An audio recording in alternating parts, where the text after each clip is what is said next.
Muy bien, estamos de vuelta aquí en Portada, nuestro bloque de entrevistas. Hoy, bueno, para hablar sobre política y la asamblea y también sobre la situación de San Miguelito para hablar sobre esos temas y otros. Nos acompaña hoy Yajaira Perén, que es diputada de la República, diputada suplente precisamente por San Miguelito, además abogada. Bienvenida, Yajaira, a Portada. Muchísimas gracias, ¿qué tal? Siempre es un gusto estar acá con ustedes. Y bueno, sí, aquí estamos. Vamos a hablar un poquito sobre la situación actual tanto de la Asamblea como de mi circuito. Mira, Yahya, quisiera arrancar primero preguntándote precisamente sobre la asamblea que ha estado en el foco de los debates por distintos temas que están discutiéndose en el legislativo, el tema minero, la reciente propuesta de ley de transparencia, bueno, que el Ya la gobierno la retiraron. retiró, pero bueno, todavía estaba sobre la mesa, incluso con esta propuesta que también el Ejecutivo quiere llevar a la Asamblea, que es de volver a discutir el tema de la ley de extinción de dominio, que ha generado muchísima polémica. Eh, pero ahí quisiera, bueno, preguntarte como diputada, da la impresión en la Asamblea que a pesar de que se están discutiendo temas tan importantes para el país, ya todos los diputados o una parte de ellos ya están en modo electoral y pensando, haciendo sus cálculos políticos. ¿Cuál es tu lectura en ese sentido? Porque da la impresión de que los diputados están en sus intereses en un punto, pero los temas del país están ahí en segundo plano. Bueno, fíjate que yo creo que esta ha sido una coyuntura, si no la más difícil, creo que está bien cerca de ser la más difícil para los diputados actuales. Porque si bien está en la mesa esta cantidad de proyectos que hay que darle discusión, que vienen incluso desde el Ejecutivo, y el Ejecutivo tiene su mayor cantidad de diputados en la Asamblea Nacional, Sí. también es cierto que justamente estamos en la coyuntura electoral y para ellos, y digo para ellos porque yo tengo mi postura muy clara en todos esos temas, pero para ellos debe ser sumamente complicado de que si apruebo un proyecto, me tiro de enemigo al que va a votar por mí. Pero si no apoyo ese proyecto, porque el que va a votar por mí me puede dar la reelección, entonces me corta el financiamiento en interno del partido. O sea, yo creo que para los diputados de gobierno en este momento es la coyuntura más compleja que han tenido que ver durante 4 años, porque incluso cuando fue la época en 2019 de la reforma constitucional, Ujú. eso fue rápido, ¿no?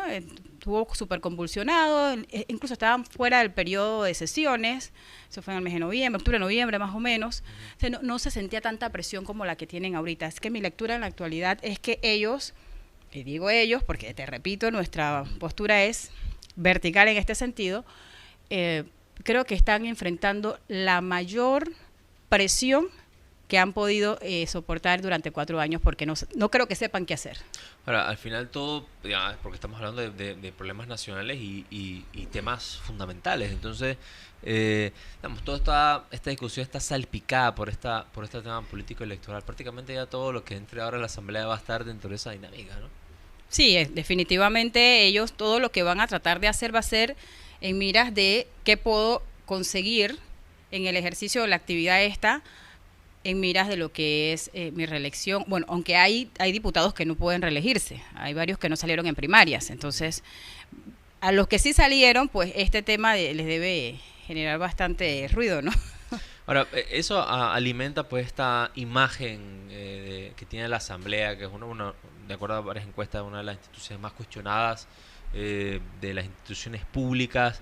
Eh, ¿Es posible, digamos, tú siendo diputada, revertir esa imagen que tiene ahora Por mismo la Asamblea? supuesto, nada está escrito en piedra.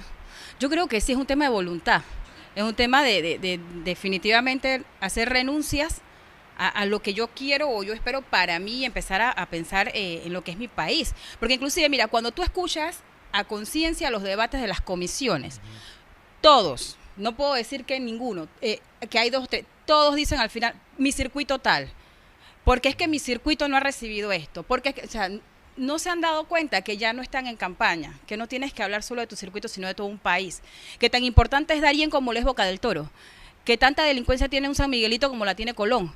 Entonces, todos los diputados de cierta manera se han olvidado de que las banderas, y yo siempre hablo esto incluso dentro de la Asamblea, Ujú. y lo he repetido en medios, cuando tú te paras afuera de la Asamblea Nacional, tú vas a ver una lista, es una hilera de banderas de los diferentes partidos. Y es el único lugar, estructuralmente hablando, donde están estas banderas. Adentro de la Asamblea no hay banderas políticas. solo está la bandera de Panamá. Y yo creo que ellos no han entendido que adentro ellos son los diputados del país, no de esas banderas.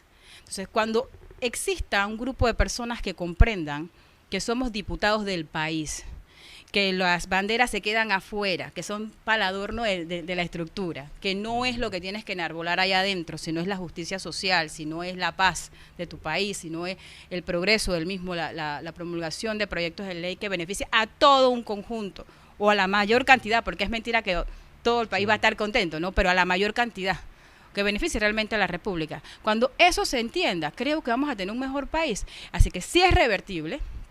Por supuesto que ese es un tema de voluntades, de saber para qué tú fuiste electo.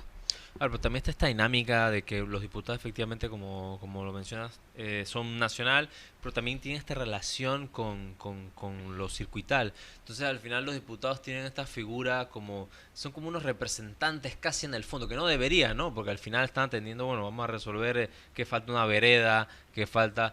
Es verdad que hay una conexión con la comunidad, pero al final terminan operando esta figura como de representantes y diputados al mismo tiempo. Sin mencionar aquellos que tienen los dos cargos, ¿no? Que también está sumamente mal, porque no puedes, o sea, tú no puedes ser gerente y al mismo tiempo vendedor, o sea, tú tienes que tener un rol. Y partiendo por ahí, nuestra ley electoral pues permite algunas cosas que promueven este tipo de situaciones y que las acuerpan y son parte de la complicidad del asunto, ¿no?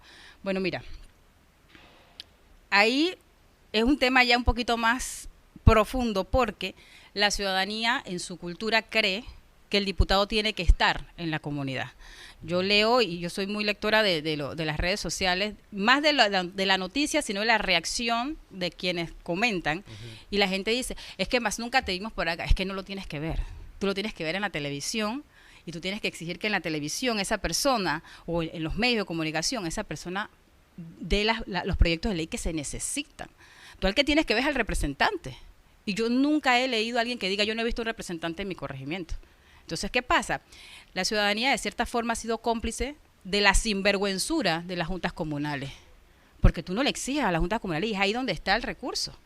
Tú no le exiges a un alcalde, tú le exiges a un diputado. Ahora bien, mencionaba hace poco en una entrevista también que tampoco se puede juzgar al 100% de la comunidad, porque en años anteriores, cuando teníamos a los legisladores, ellos tenían una partida circuital que les permitía no solamente estar presente en la comunidad, sino además solventar algunas cosas. Esa partida circuital se convirtió en la caja menuda. Correcto. Para poder hacer y ya sabemos las razones por las que la tenían, era para mantenerse exacto. Entonces la ciudadanía sigue todavía con ese chip, y es ahí donde ustedes, como medio de comunicación, nosotros que tenemos claro cuál es nuestro rol, dar esa docencia. Ese es nuestro deber, dar la docencia a la gente. Venga, que el diputado no tiene que hacer eso, no tiene que hacer eso.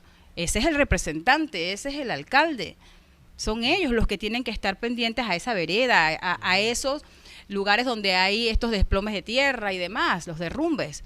Pues se cayó un techo y llaman al diputado, pero ya te digo, es una práctica que viene con un génesis y que ha sido bastante complejo poder romper esa idea de la ciudadanía con el diputado. Ahora, en tu caso, bueno, eres diputada suplente.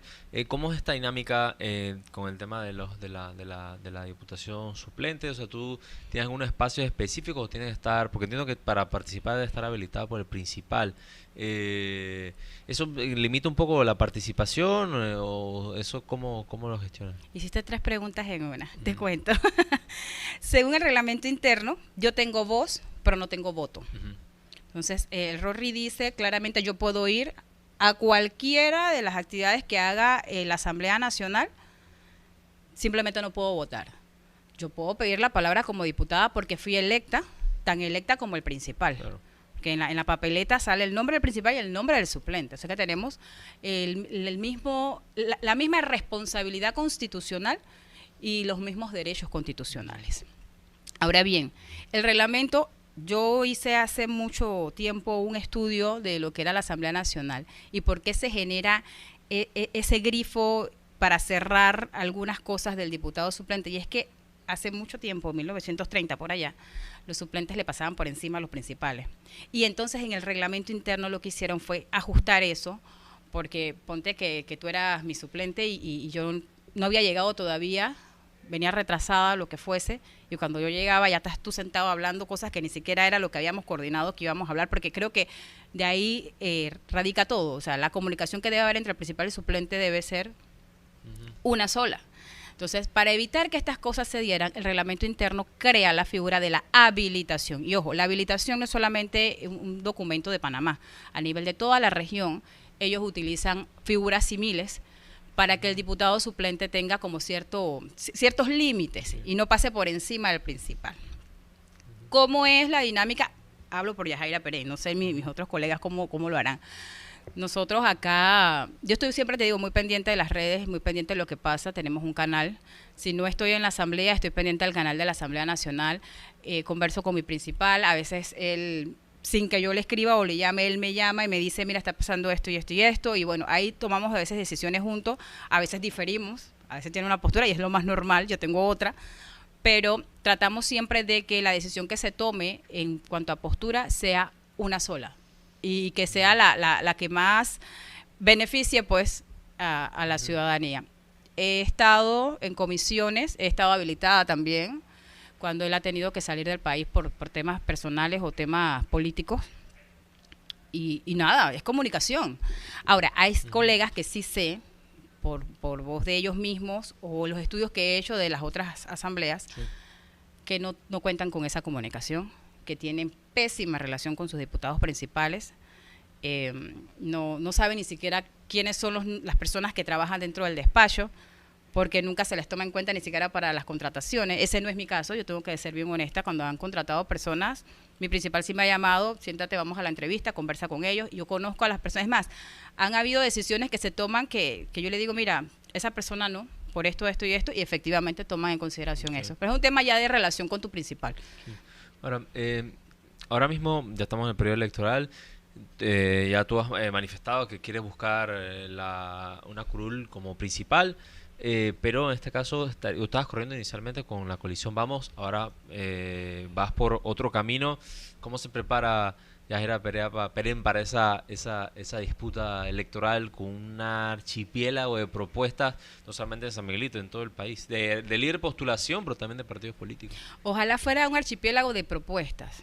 Bueno, de figuras, opciones políticas. Ajá, de opciones, porque es una de las cosas a las que yo invito a la ciudadanía.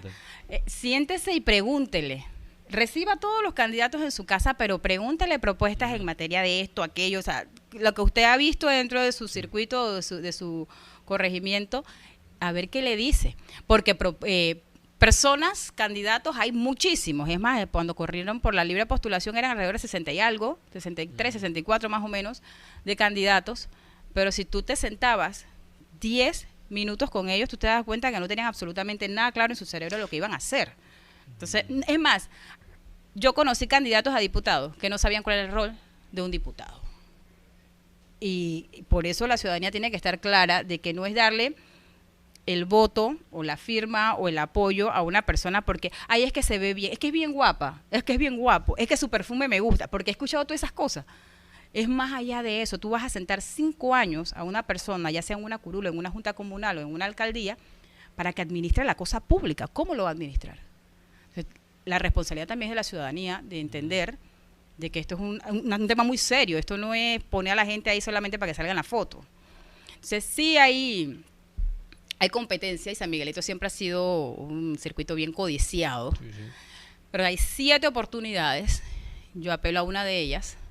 Existe una curul, la que estoy representando, que estoy clara que no puede quedarse sola y que necesita, no solo San Miguelito, sino todo el país, personas que tengan claro su rol, que no tengan talla ni manchas, y somos humanos y podemos equivocarnos, pero lo que no podemos hacer es que hagamos las cosas a conciencia. Una equivocación es, cónchale, no me di cuenta, pero a conciencia ya eso es mucho descaro. Y eso es lo que la ciudadanía tiene que entender. La gente que vas a poner ahí tienen que ser personas con una trayectoria, una persona que conozca lo que está haciendo. Y si es totalmente nueva, entonces investígale un poco su vida, escúchale. No necesariamente tiene que ser alguien que tú lo veas siempre en medios de comunicación, sino una persona que tiene cuando hablas con él, qué te dice, y hacer tu propia lectura. Que sí hay un montón de candidatos y San Miguelito es terrible, pero... Creo que hay oportunidad. Creo que en San Miguelito también hay personas que o sea, no todo de San Miguelito es malo. Y sé que hay gente que está esperando cambios porque están ya cansados, o están molestos, o están incómodos, Sí. o no se sienten representados por sus actuales diputados. Ahora, pero esto implicaría, ahora que estás corriendo con otro camino, bueno, con un partido nuevo, recientemente creado, eso plantearía que estarías compitiendo con Vamos y con el liderazgo que está llevando el diputado Juan Diego Vázquez. ¿Cómo visualizas esta situación? Que al ¿Cómo es la final, dinámica? claro, porque al final tú eres suplente del líder de esta coalición que está presentando un paquete de propuestas y San Miguelito, bueno, imagino, lógicamente, políticamente, que buscarían quedar con esa curul también. Yo lo veo estratégico. Más ¿En qué allá de sentido? una competencia, yo lo veo como una estrategia. Porque entre más buenos lleguemos, más se puede decir que sacamos de forma indirecta, sin pelear con mucha gente, a los que han estado haciéndole mucho daño a nuestra O sea, que tú crees democracia. que puede estar otro camino y vamos con ¿Por dos qué currules, no? Hay que sumar a los buenos. Pero es que Tenemos pero 7. los votos son los mismos. O sea, No ¿qué necesariamente. quieres tú? ¿O no? Mira, te cuento que yo conozco gente de partidos políticos que dicen, no, yo voy a votar a este señor o a este otro, pero de diputado, y son de partido, de diputado se lo voy a dar a usted. Así que no necesariamente el grupo de independientes o de personas que creen en la libre postulación son los únicos votos que podemos hablar. Yo creo que ahí es un tema ya de trabajo y estrategia. Así que no necesariamente están así.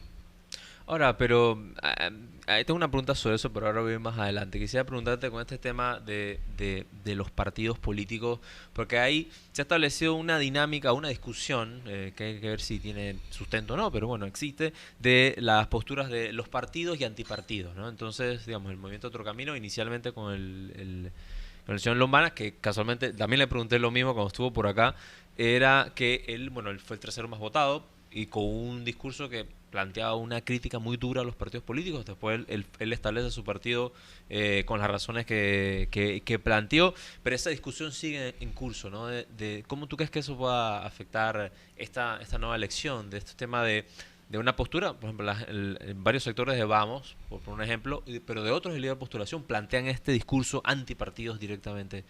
¿Cómo tú lo verías siendo un partido nuevo, ¿no? Que es el caso de Otro Camino? Bueno, es que la verdad es que si uno se sienta a ver la estructura de Vamos es un partido. Ellos tienen un líder, hay un segundo líder, hay una junta directiva, hay un grupo que lidera y están los otros. Y están los voluntarios y están los que se suman como activistas. Ellos tienen una estructura partidista, sin embargo no tienen la formalidad de la institución como partido. Entonces, ¿qué me dice eso a mí de forma indirecta? Me dice de que sí creen en la estructuración, lo que no creen es en la etiqueta. Porque independiente sería, no voy a hacer una reunión contigo, esta es mi forma de pensar y listo. Pero cuando ya tú llamas o tú convocas a un grupo de personas, ya tú no eres tan independiente. Porque ya tú estás escuchando a una persona y estás tomando en consideración a esa persona independiente. Cuando tú totalmente autónomo piensas y tomas decisiones. Entonces, ellos creen en la estructura, tal vez no se han dado cuenta. Sí lo creen, porque sí lo practican. Sí hacen sus reuniones, sus convocatorias, tienen sus colores, tienen su logo. Simplemente no creen en la etiqueta. Pero esa es una discusión ya que después con un café lo diré con él, con Juan y con toda la gente, porque ellos lo son. Simplemente no tienen la etiqueta, pues, la formalidad de la acción. Bien. Yo creo que es importante explicarle a la ciudadanía las razones por las que el movimiento se crea como partido. Ciertamente Ricardo Lombana lo vivió en carne propia y ojo, yo no estoy inscrita en el movimiento. Eso es muy importante, la gente piensa que me inscribí, yo no estoy inscrita, tú me puedes... Tú no eres miembro de Otro Camino. No, o sea, yo soy postulada por el movimiento, pero yo no estoy inscrita en el movimiento. Y la gente no lo sabe y la verdad es que cada vez que tengo la oportunidad, pues yo lo digo, yo soy una candidata en firme del movimiento, postulada por ellos, los apoyo al 100%. De hecho, yo participo en la escuela de formación, yo soy una de las docentes de la escuela de formación, hemos tenido la oportunidad de ir a otras provincias a capacitar a sus candidatos, pero yo no estoy inscrita en el movimiento. Y eso no es ni bueno ni malo, simplemente fue una decisión y los estatutos de ellos lo permiten. Sí, de hecho, bueno, el señor Lombana aquí lo dijo y también lo ha dicho en otros medios, que había establecido un porcentaje de los cargos del Ujú, partido para figuras que ujú. fueran de libre postulación o que no estuvieran inscritos en los partidos, efectivamente. Sí, sí, ellos manejan esas oportunidades para acuerpar y apoyar a aquellos candidatos que por lo injusto del mismo ecosistema político te limita a poder llegar. Porque si tú te das cuenta, en San Miguelito tienes a 3 candidatos por la libre postulación y los 3 son listas. Los 3 que llegaron son listas. O sea, no es que una sola persona demostró un liderazgo y esa persona, la gente se abocó con ellos. No, eso no ocurrió. Son listas. Entonces, esas personas que, por ejemplo, en mi caso, yo en el mes de diciembre ya tenía 3.400 y tanto de firmas, pero estaba de cuarta, porque yo no era una lista, yo estaba sola. Y cuando tú separabas a todos los candidatos de las listas, ninguno estaba por encima de mí. Yo era la segunda más firmada, superada solamente por la actual diputada Zulay Rodríguez. Que si ella no existiera, yo era la más firmada en manera individual. Te das cuenta que el liderazgo que ellos dictaban era liderazgos compartidos. O sea, no era que una sola persona te hizo 3.000 firmas, no. Nosotros aceptamos la propuesta de salir postulados por el movimiento en el mes de enero y estas personas individuales me vinieron a pasar en firmas en el mes de marzo y yo no recogí más firmas desde enero. O sea, pasó enero, febrero y a finales de marzo hubo alguien que me pasó por 10 firmas. Entonces, tú te das cuenta ahí pues qué tan fuerte es el liderazgo de lo que había. Entonces, cónchale, cuando tú te enfrentas a un sistema de esa manera, que estás trabajando todos los días incansablemente y los que te están pasando por encima son en bloques de 7, de 5, de 2, de 3, no hay más nada que hacer. Y esa es una de las razones por las que el movimiento crea esta figura dentro de su abanico de opciones de candidatos, ¿no? Ellos permiten que lleguen candidatos como yo, que no estamos inscritos, pero que se mostró un liderazgo firme dentro de lo que fue la recolección de firmas. Quiero ir a hablar de algunos temas de San Miguelito, pero antes una pregunta, la última en relación a esto. ¿Tú ves a la cuestión político-electoral, tú ves la posibilidad de una alianza entre Vamos y Otro Camino en algún momento? Es lo que se ha abanicado un poco, ¿no? De que las figuras de libre postulación o alternativa a los partidos tradicionales, en principio, pues bueno, establezca un solo bloque.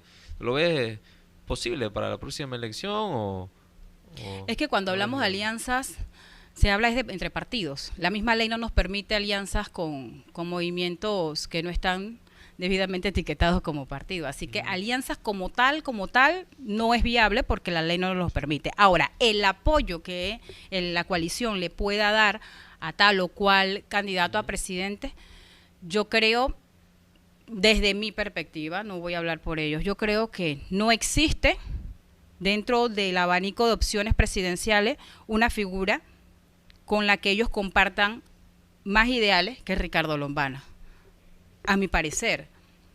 Porque yo sigo a Ricardo porque cuando me siento a conversar con él perseguimos las mismas cosas, cuestionamos los mismos temas y atacamos las mismas acciones negativas que han habido históricamente en el país. Si yo me siento a hablar con otros candidatos, yo me doy cuenta que ninguno te va a hablar de la corrupción como te habla Ricardo Lombana, que ha sido un tema de interés público desde hace 6, 7 años para acá, Sí. y por la que llevó a mi diputado principal a la silla fue esa, la discusión contra la corrupción. Entonces, no sé, ojalá ellos entiendan que no existe un candidato a presidente que se parezca más a los ideales que ellos persiguen que Ricardo Lombana. Porque, te lo digo así, yo soy una ciudadana de 40 años, en un par de semanas cumplo 41. Y todos los presidentes que han pasado, yo no le veo sentido a que vengan a pedir una reelección ahora. Si tuviste tu tiempo, tuviste 5 años. Y previo a esos 5 años, de seguro tuviste un equipo de trabajo que te fue enlistando cuáles eran los talones de Aquiles de cada gobierno. Se te dio la oportunidad, ¿qué pasó con esa oportunidad? Entonces ahora nuevamente venir a decir, ahora sí sé cuál es el problema. Ahora sí lo identifiqué. Bueno, la Es una clásica de los burla. políticos siempre es que luego es que salen del poder, entonces ya tienen Es que todas las identifican soluciones. todo, sí, Claro, ya eso tienen el es. librito. Ahora, los que no han llegado, la gran mayoría han estado en cargos. ¿Cómo fue su gestión? Porque sí, han dicho, no, que Ricardo fue embajador, pero ¿cómo fue la gestión? Vamos entonces a los resultados. Tú eres docente, yo también soy docente, nosotros vamos a resultados, no qué tan bonito la exposición del estudiante o cómo se comportó en el salón de clases, sino Sí. en números, vamos a calificar, Sí, vamos a ¿cuáles son evaluar. los datos que sustentan lo que está Sí, diciendo? Ahora, San Miguelito, diputada, hay enormes desafíos en el circuito.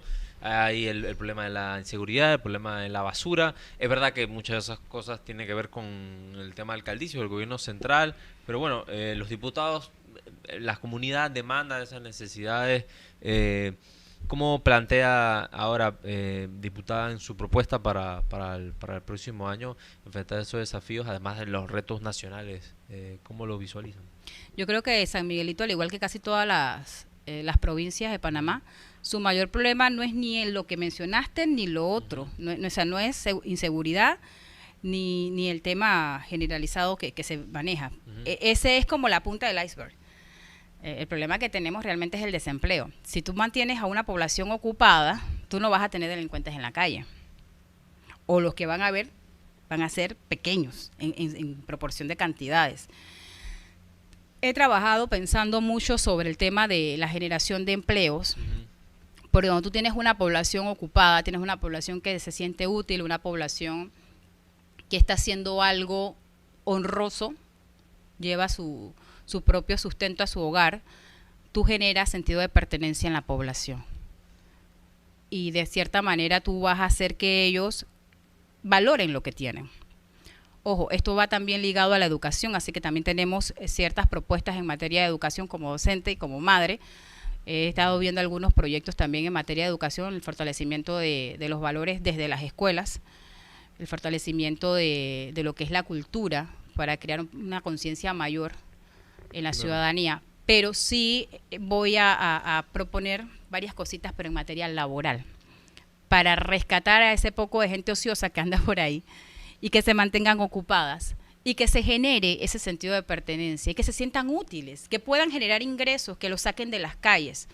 Y eso ligado pues educación, deporte. Creo que cuando tú tienes un abanico de opciones para la ciudadanía, es muy, muy complicado o difícil para que ellos prefieran regresar a ese mundo.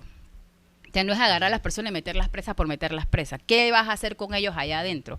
Hay que proponer algo sobre este tema y hay que hacerlo porque al final no es que pasen por el sistema penitenciario y salgan y se conviertan en lo que eran antes, sino es que ellos salgan con herramientas útiles, darles esas herramientas para que ellos puedan seguir, puedan trabajar. Aquellos que están en las comunidades, sentarnos. ¿Por qué no sentarnos con las juntas comunales?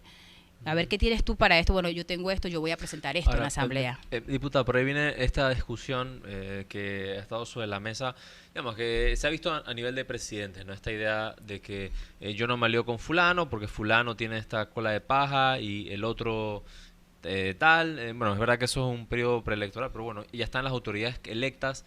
¿Cómo lo plantearías tú en ese sentido? Porque al final los partidos políticos van a seguir teniendo un peso en la próxima elección. Probablemente muchos representantes, muchos alcaldes van a salir de partidos políticos. ¿Cómo entablar eso cuando muchos de estos políticos, probablemente algunos se reelijan, son más de lo mismo en materia de gestión pública? Bueno, al inicio de nuestra entrevista te mencionaba el tema de las banderas, Ujú. que hay que dejarlas afuera. Yo tengo que estar clara que yo no seré, si Dios así lo permite, no seré diputada solo de San Miguelito, sino de todo el país. Y es un tema de negociación. El diputado se convierte en un negociador interno de la Asamblea. La gente le dice el matraqueo, pero es una negociación la que tú haces en virtud de las cosas positivas. Yo no creo, lo poco o lo mucho que conozco a mis colegas, yo no creo que exista un colega que ponga resistencia en materia de rescatar a la juventud. No lo creo. Porque escuché una vez a alguien que me dijo, no me opuse y me puede pasar como la película de Spider-Man. No hago y después me afecta a mí de otra manera. Entonces, se tomó una decisión en ese momento y fue positivo para el área de Panamá Oeste en aquella ocasión. Entonces, yo creo que es la forma como tú se lo planteas. Y hay una realidad. Cónchale, yo no soy, y puedes revisar mis redes, investigarme, yo no soy una diputada, y no creo que lo sea el próximo periodo, si Dios me lo permite, de estar peleándome con los colegas. Yo no puedo llegar a insultarte y después pedirte que me apoyes en un proyecto. Es absurdo, eso no va a ocurrir. Yo tengo que generar los espacios y el ecosistema para que tú no solamente me apoyes, sino que creas en mi proyecto y lo defiendas como si fuera tuyo. Y eso se gana con el respeto.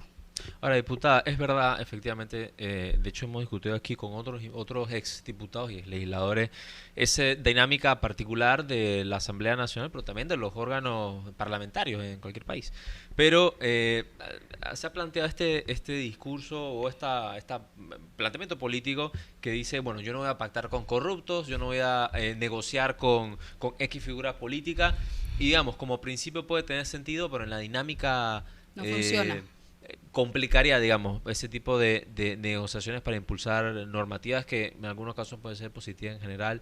Y más si es un individuo, o sea, porque si es un colectivo, una bancada, sí, pues, es más fácil. Es más fuerte, es más fácil negociar. Pero y no cualquier bancada, tiene que ser una bancada de peso, o sea, mucha gente. Claro, entonces en el caso de Otro Camino tendría que apostar a que fue una bancada grande. ¿Cómo Otro Camino tiene que comprender que no es solamente el número de personas que lleve a la bancada, sino también el manejo interno que tengan con los colegas. Porque nosotros vamos a tener allí Movimiento Otro Camino y vamos a tener independientes sí o sí. Entonces, ¿qué tipo de acercamiento vamos a tener con los independientes e internos en la Asamblea? Creo que es prácticamente importantísimo, por decirlo así. Pero adicional también tienes que ver a que estos partidos que no son gobierno pueden ser tus aliados también. Entonces, ellos tienen que... están creciendo, estamos aprendiendo todos. Diputada, estamos en la recta final de la entrevista. No quería dejar de preguntarle, ya, veamos, todo esto es en el supuesto de que lleguen a la Asamblea, pero antes de que pasar por todo el recorrido que viene de aquí hasta mayo de 2024, uno de los puntos críticos para todas las figuras políticas de líder postulación que lo han dicho aquí o que vienen a líder postulación es el tema del clientelismo, un problema complejo, parte de la cultura política. En San Miguelito está arraigado como en muchas otras partes del país. ¿Cómo enfrentan eso? Y lo segundo, San Miguelito es un territorio históricamente PRD, o sea, eso es una cuestión que usted seguramente lo conoce muy bien, ha sido diputada suplente. ¿Cómo enfrentan cómo tienen esos dos desafíos para la próxima elección? El clientelismo es un cáncer y como cáncer hay que tratarlo, hay que ser sumamente radical. Nosotros desde el 2018-2019 fuimos de frente con ese tema, al punto que cuando terminamos de recoger el periodo de recolección de firmas y empezó el periodo político como tal, de campaña, a nosotros no se nos pedían cosas, o no venían tan directos o tan frontales a pedirnos cosas por el discurso que tuvimos durante el periodo de recolección de firmas. Esa experiencia me ha ayudado a mí en este periodo, porque la gente ya sabe que difícilmente pueden llegar a insinuar alguna de ese tipo de cosas porque no comulgo con ese ejercicio. Ellos ya lo saben, pero más allá de eso, nunca pierdo la oportunidad para seguir dándole la docencia de que el clientelismo es pan para hoy y hambre para mañana. Yo te puedo resolver ahorita un tanque de gas, pero el tanque de gas te va a durar 1 mes y medio. ¿Y después qué va a pasar?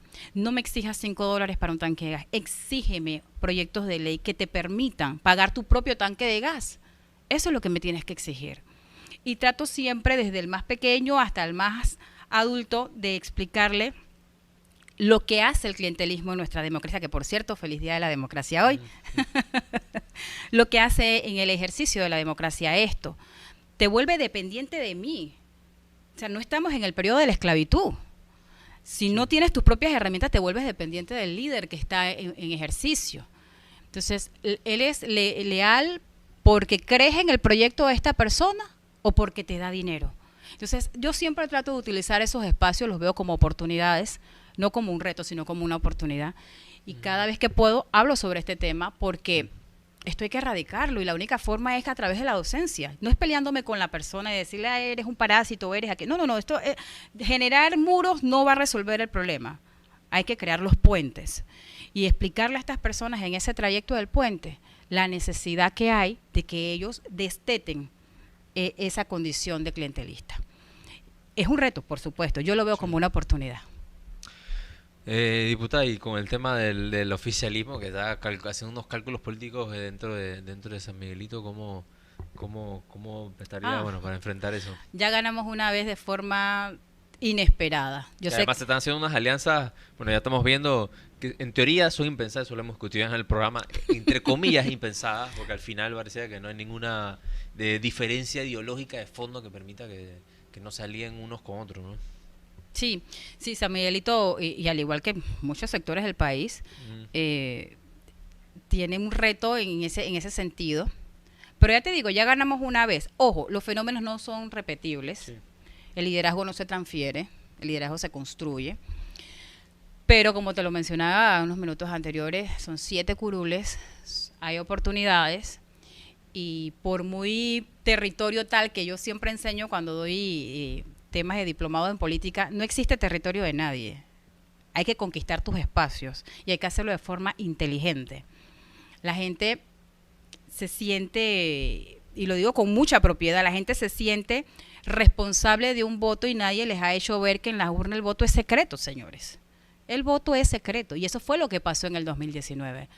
Yo vi personas con suéteres de banderas distinto al color celeste al que representábamos, que votaron por nosotros. Pueden votar por el líder, pero a la hora de los gobiernos locales o a la hora del circuito ellos toman sus propias decisiones. Porque te repito, hay muchos que no se sienten representados, aunque pertenezcan a un colectivo político. No se sienten representados por los líderes de su colectivo político. Entonces, ahí está la oportunidad para el independiente, para el del movimiento Otro Camino, de ir a buscar esos votos que están allí Ujú. y en su mayoría abonados por el trabajo que nosotros hemos hecho durante este periodo. Hoy estuvimos con Yajaira Perén, abogada, diputada de la República por San Miguelito. Muchísimas gracias, diputada, por Gracias. acompañarnos hoy en Gracias a usted, Portada. profesor. Siempre es un gusto estar por acá por Portada.